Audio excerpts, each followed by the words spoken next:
మరి ఈ రోజు పంచ్ పటాకాలో ది టాపిక్ ఇస్ ఇది కలయా నిజమా అని ఎలాంటి సందర్భాల్లో అనిపిస్తోంది? డాడీ సిట్టింగ్ లో ఉన్నప్పుడు మనకు కూడా ఒక పెగ్గ కల్పిస్తే కలనా నిజమా అనిపిస్తుంది. డాడీ నాకు పెగ్ ఇష్టం 2 సంవత్సరాలు.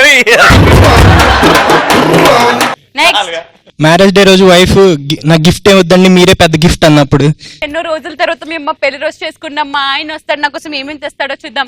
ఏవండి ఏవండి happy marriage day. Thank you, same to you. ఏది మీ అమ్మగారు ఏది పిలు? నేనే అండి మీ ఆవిడని. ఓ నువ్వేనా ఇవాళ? నీకేం గిఫ్ట్ కావాలి కుమారి? నా జీవితంలో మీరుండగా నాకు గిఫ్ట్ ఎందుకు? మీరే నాకు చాలా పెద్ద గిఫ్ట్. కానీ నాకు ఒక గిఫ్ట్ కావాలి. ఏంటి? మీ చెల్లెలు.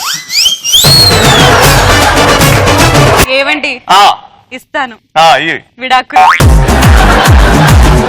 సరే ఇచ్చేయి, మీ చెల్లెల్ని ఫిక్స్ చెయ్యి. ఏవండి ఇస్తాను. ఏంటది? ఇంకొక గిఫ్ట్. వద్దు. నెక్స్ట్ బాయ్స్ ప్రెగ్నెంట్ అయినప్పుడు ఇది కళా నిజమా అనిపిస్తుంది.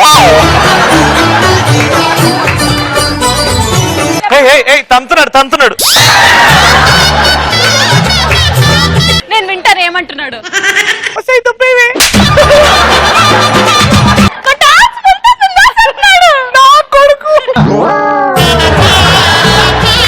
సగం మంది అబ్బాయిలు సంకల పిల్లలు ఎత్తుకొని పాలు తాగు.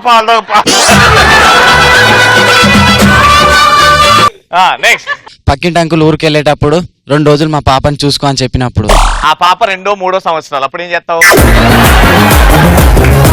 ఆ పాపని చూసుకో అన్నప్పుడు వచ్చి అన్నా అన్నా. నెక్స్ట్ అక్కకు ట్రై చేస్తుంటే చెల్లి కూడా కనెక్ట్ అయినప్పుడు. నువ్వు కూడా మా ఆయన లాగానే ఉన్నావు గలీజ్ గడివి. నెక్స్ట్ నేను రోడ్ మీద నిలబడ్డప్పుడు TS 16 EA 3333 కార్ నెంబర్ లోంచి ఒక అమ్మాయి దిగి నాకు ఐ లవ్ యూ అని ప్రపోజ్ చేసినప్పుడు నీ ఇదేం బుద్ధిరా, అందరు కార్ నంబర్ లో చేసుకుంటున్నావు. ట్రాఫిక్ సిగ్నల్ దరా అమ్మా ఇదే సీమకి 10 రూపాయలు పడుతుంది. నెక్స్ట్ బాయ్ ఫ్రెండ్ వచ్చి ATM కార్డ్ ఇచ్చి యూజ్ చేసుకో అన్నప్పుడు కలదా నిజమా అనిపిస్తుంది. లేవు కాబట్టి. నెక్స్ట్ అందమైన అమ్మాయి అంటే శ్రీముఖి లాంటి గారు అమ్మాయి నా దగ్గరికి వచ్చి సెకండ్ షో సినిమాకి వెళ్దాం టికెట్లు తీయమంటే ఇది కళా నిజమా అనిపిస్తుంది. నువ్వు నిద్రపోతలేవు, నిద్రపో అప్పుడు కళలు వస్తాయి.